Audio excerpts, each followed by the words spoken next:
Tipo, o cara acelerava, tirava o pé, a rotação do motor, o motor já tinha acelerado, a rotação estava descendo e o shift light começava a acender. De tão lento que era o negócio. Uma ECU, que você tem um data logging, que você não consegue configurar a frequência por canal, você tem uma ferramenta muito limitada mesmo.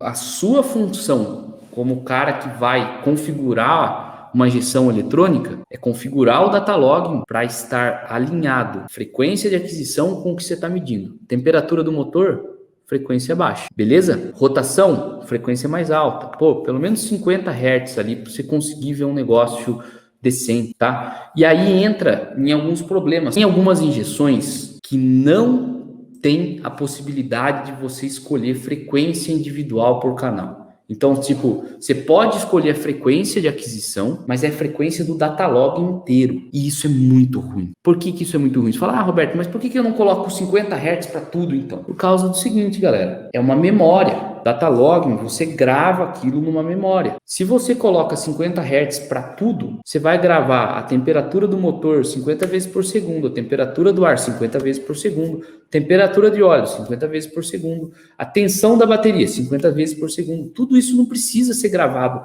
com essa quantidade de dados. Aí você vai ficar com um data logging, que você poderia ter um logging, por exemplo, que nem esse aqui que eu tenho de 2 horas e 20, mas daí dá 10 minutos de data logging e acabou a memória.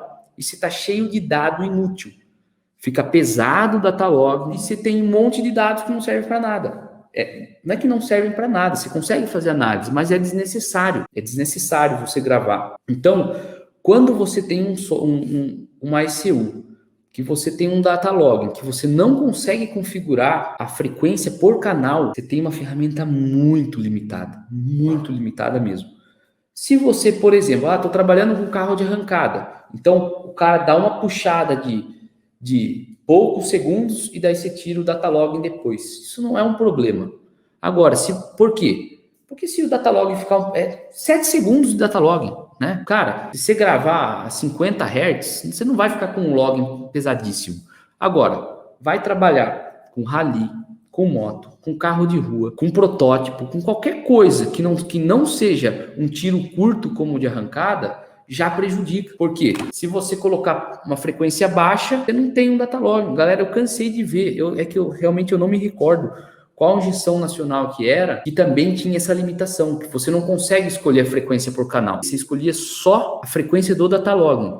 Daí eu via o cara falava assim, vou para corrida. Daí o cara configurava, grave tudo aí a 2 Hz. 2 Hz, esqueça, você só consegue analisar a temperatura. Você não consegue ver o data logging. E eu não tô brincando. Tem uma aula que eu dei, que eu passei os 10 passos, não lembro se era 10 ou 12, faz muito tempo, mas foram 10 passos que eu recomendo você dar na hora de escolher a sua ECU. Um desses passos é olhar como é o data logging da sua injeção, certo? Porque tem muito data logging ruim por aí, e esses data loggings ruins existem porque muita gente não analisa os dados. Essa é a verdade. Essa é a grande verdade. Beleza? E galera, quando eu sento para preparar uma aula, eu falo assim, cara, eu tento lembrar assim, quais foram as armadilhas mais fodas que eu já caí e caí feio. Essa é uma delas, beleza?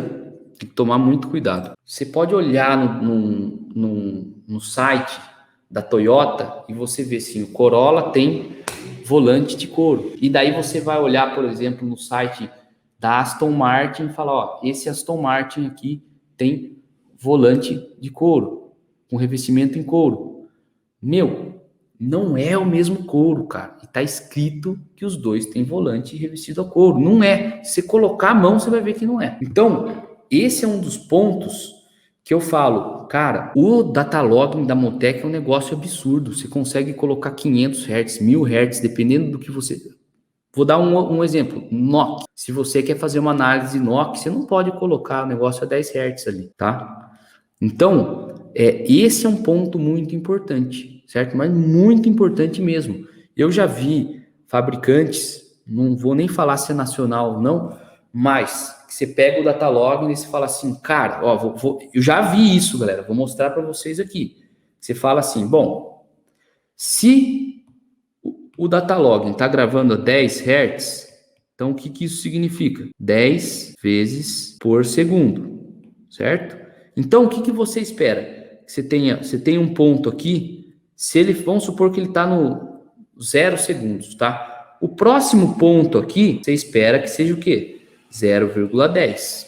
Que tem um tempo, uma diferença de tempo aqui entre esses dois pontos de 0,10 segundos. O próximo ponto aqui, você espera que seja o quê? 0,20. O próximo, 0,30 assim por diante. Isso é o que você espera, tá? 10 Hz eu nunca vi esse problema, mas já vi de você colocar 50. Daí quando você coloca 50, o que você está esperando? Você está esperando isso aqui, né? Então, se você tem um ponto aqui a 0, você vai dividir lá 1 segundo por 50, então você vai ter aqui, ó, um outro ponto aqui em 0,02, depois um outro ponto aqui em 0,04, depois um outro aqui em 0,06, tá? Isso aqui seria 50 Hz. Mas na prática eu já vi isso aqui, ó. O cara tem um ponto aqui, o outro ele tá a 0,025, daí o outro aqui ele tá um pouco mais para 0,047, fica um negócio que não é como se fosse uma usinagem não precisa, você entendeu? Não é sempre a mesma distância entre pontos. E isso aí são detalhes que muita gente nem percebe, certo? Então, o que varia bem rápido, MAP, TPS, RPM, velocidade das rodas, força G, é preferível uma frequência mais alta. O que varia mais lentamente não precisa de tanto. Tensão da bateria, temperatura do óleo, perfeito, Bolívar, isso aí. Se tem alguma injeção que grava dados só por 18 segundos, como que você vai trabalhar num carro de rally que, por exemplo, nesse caso, o cara mandou esse login, o cara falou, cara, ó, teve uma falha de motor, acha aí. Se tiver 18 segundos, cara, você tá ferrado, cara. Você vai perder. Como que funciona, galera? Se eu tenho 18 segundos de data log e quando chegar em 19, o que acontece? Normalmente, apaga o primeiro e continua gravando. Então, funciona mais ou menos assim. Você tem a sua memória aqui, tá? Vou tentar fazer uma explicação simples. Então, vamos supor que a sua memória de data login, ela dura, eu vou falar em tempo, tá? 300 segundos. O que acontece? O cara tá gravando lá, deu 300 segundos e quando vem aqui mais um segundo, 301, o que ela faz? Ela apaga o primeiro segundo, certo? Tem gente que acha, quando lotar a memória é que nem um cartão SD, lotou a memória, não dá para gravar mais nada lá. Não é isso, não é que nem um pendrive. Ela vem apagando os primeiros lá, né? Os primeiros dados e ela vem colocando esses últimos dados. Beleza? A configuração de frequência por canal é possível tratando-se de um datalogger externo e uma ECU original? Daí depende do datalogger, tá? O que limita o caso da ECU original é aonde você está pegando as informações. Por exemplo, se você coloca um datalog, normalmente, como você tem uma ECU original, você vai colocar um datalog, você tem duas opções. Ou você instrumenta o carro, coloca sensores e liga esses sensores no datalog, ou você conecta numa ECU, tenta pegar da ECU original. Quando você tenta pegar os dados da ECU original, você está pegando por uma RedCam. Normalmente isso é feito pela porta de diagnóstico, aquela famosa OBD2. Só que o que acontece? O OBD2, como é uma porta obrigatória ali para os fabricantes, a regulamentação fala, você precisa mandar os dados lá para diagnóstico. Só que os caras não liberam em alta frequência, né? Por quê? Porque senão qualquer um ia lá pegar o carro, já ia ter um monte de dado com precisão do carro. Então, muitas vezes, quando você vai fazer um data logging de uma ECU original, você não está limitado pelo data logging, você está limitado pela frequência que você recebe os dados, tá? Isso é muito importante, galera. Se você está recebendo os dados, uma coisa é você estar com a sua ECU aqui e você ter um sensor ligado direto nela aqui, tá? Que o chicote está ligado direto nela. Isso é uma coisa. Aí, o data logging depende da frequência do login, que é o que eu mostrei para vocês. Porém, em ECUs originais, a sua ECU não tem data logging. O que a galera faz? Conecta o data logging na rede CAN, tá? Normalmente na porta OBD2 e faz um login por aqui, porque só nesses dois fios você tem RPM, TPS, mais 1 milhão de coisas. Qual que é o problema? A CAN, ela não envia dados na mesma velocidade que uma ECU recebe de um sensor, beleza? Então, na OBD2 principalmente, o negócio é meio atrasado propositalmente, tá? Não é por conta da CAN que é lenta, mas os fabricantes fazem isso propositalmente. Então, por exemplo, uma vez que eu trabalhei com um Lancer Evo 10, a gente estava pegando os dados na OBD2 E era tudo lento, cara. O gráfico era lento. Por quê? Daí eu falava, cara, isso aqui eu já sei. É problema de frequência do login. Sobe a frequência aí. Daí acontecia isso aqui, ó. Eu pegava um ponto, pegava outro, e o dado não mudava. Então, os dados na porta de OBD2, no protocolo OBD2, eles são lentos. Tem que tomar cuidado com isso. Tem alguns protocolos que são muito lentos.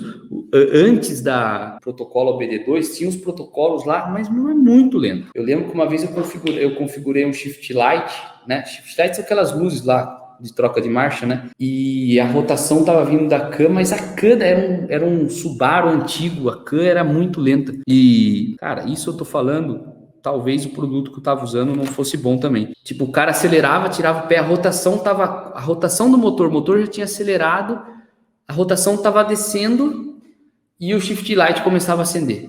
De tão lento que era o negócio. Então, fica a dica aí.